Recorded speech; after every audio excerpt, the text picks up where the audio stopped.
మన Jaganmohan Reddy రావటంతోనే assembly hall పగలగొట్టేయటం జరిగింది. అమరావతి అనేది ఉందా? సిగ్గుందా వాడికి? సిగ్గులేని జన్మ అది. అమరావతి లేదు, అసెంబ్లీ హాల్ లేదు, సెక్రటరీ ఏరియా లేదు, ఐటీ రంగం లేదు. పిల్లల భవిష్యత్తు ఏ అంధకారంలోకి డ్రగ్స్ మాఫియాకి దించడానికి వస్తున్నాడా ఈ జగన్మోహన్ రెడ్డి? ఇంకా టైం దగ్గర పడింది, కానీ ఆయనకు రోజులు కూడా దగ్గర పడతాయని అనుకుంటున్నాం. అబ్బన్న మంచి పరిపాలన చేశాడు, ఇతను ఆ పరిపాలన కూడా చేయలేదు.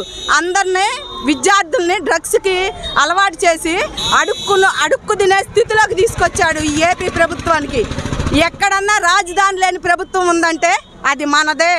కానీ ఇప్పుడైనా జనం గుర్తుపెట్టుకోండి, ఇట్లాంటి బుద్ధి తక్కువ పని ఇంకోసారి చేయకోకుండా ఓటు అనే ఆయుధంతో తరిమి కొట్టాలని తెలుగుదేశం పార్టీ నాయకులు ఉమ్మడి రాజధానిగా చేసుకోవాలని పవన్ కళ్యాణ్ గారు, బీజేపీ గారు 3 పార్టీలు కలిసినాయి కాబట్టి తుఫాన్లో కొట్టుకుపోతాడని అందరం అనుకుంటున్నాం.